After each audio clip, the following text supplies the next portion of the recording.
Hi, Carol Fitzgerald here. Today I'm going to do something a little bit different. I'm not going to make a recipe. I'm going to show you some of my very favorite items to use in the kitchen. One thing I really like and I think is indispensable is my Vitamix. It's a very high-powered blender and I love it. It makes anything from smoothies to soups to ice cream, so it goes from hot to cold. And it also have another container, it's a dry container, and the blade in that container only does dry things such as wheat berries.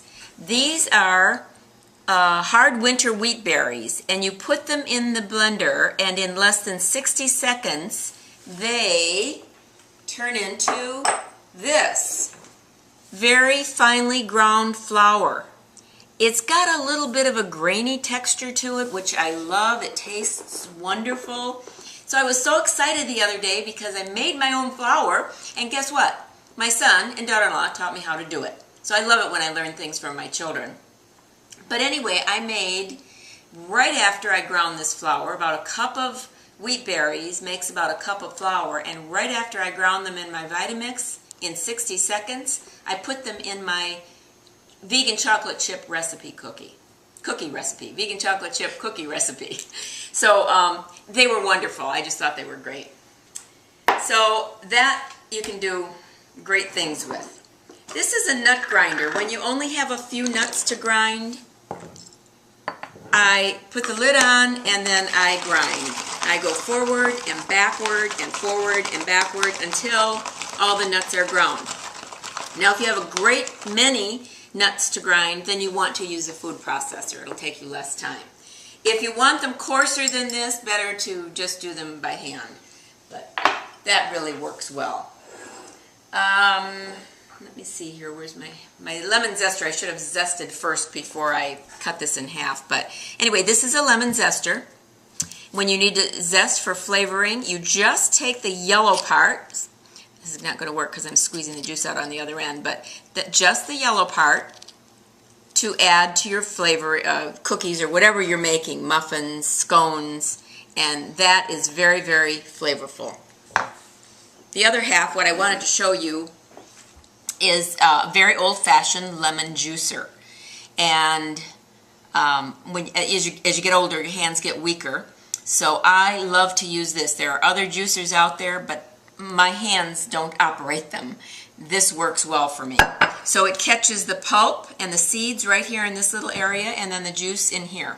And you just push down and you turn and squeeze until you get all the juice out of here. Until no more juice runs through. You've got everything out of that lemon that comes out of it. And look at the juice that's left here. And the seeds and pulp are caught in here. So this is the handiest thing I've ever seen. I love it. I need to wipe my hands. And this is another thing that is indispensable to me. And I can't do without it. If I'm somewhere where a jar needs to be opened, there better be somebody with strong hands around because it doesn't get open otherwise. Again, another very old-fashioned piece of equipment. I've had this probably for 43 years, as long as I've been married.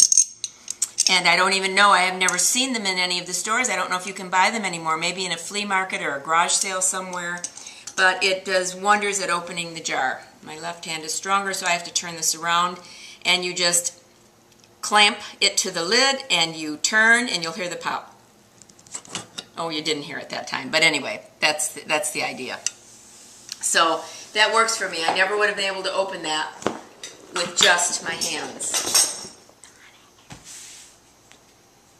This is a pastry blender, and you just mix your butter and flour together with it. I use it when I'm mixing muffins just to blend everything together if I don't want to use my hands.